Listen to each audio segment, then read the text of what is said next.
اسمعها مني وافهمها جيدا يا رفيق الدرب. إن قيمتك بالهم الذي تحمله والهدف الذي تحيا من أجله. وحين يكون الهم تافها فقيمة الإنسان معروفة لا تحتاج إلى بيان. فحاصل ضرب الصفر في صفر يساوي صفر. لكن حين يكون همك وهدفك أخرويا سماويا فإنك تكون رقما صعبا في معادلة الحياة.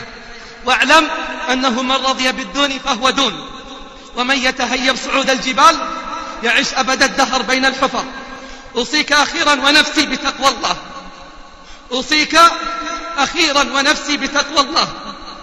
فقد زادت الفتن يا رفيق الدرب. فقد زادت الفتن يا رفيق الدرب. ونحن والله أقرب إلى الساعة مما كان عليه المسلمون قبل 14 قرنا حين نزل قول الله اقتربت الساعة وانشقت.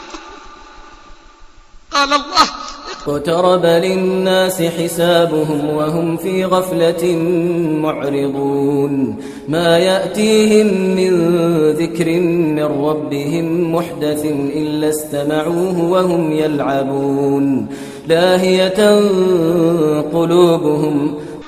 فها هي العلامات تترى. تطاول الحفاة العراة ووسد الأمر إلى غير أهله.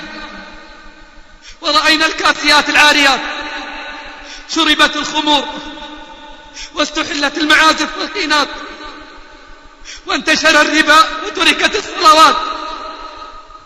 فماذا ننتظر يا رفيق الدرب؟ فماذا ننتظر يا رفيق الدرب؟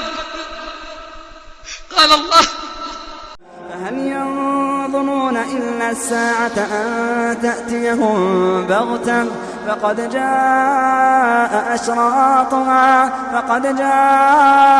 أشراطها فأنى لهم إذا جاءتهم ذكراهم. فاعلم أنه لا إله إلا الله.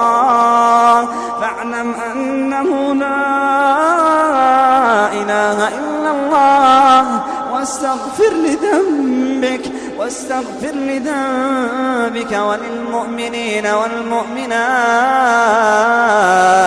استغفر لذنبك وللمؤمنين والمؤمنات والله يعلم متقلبكم ومثواكم.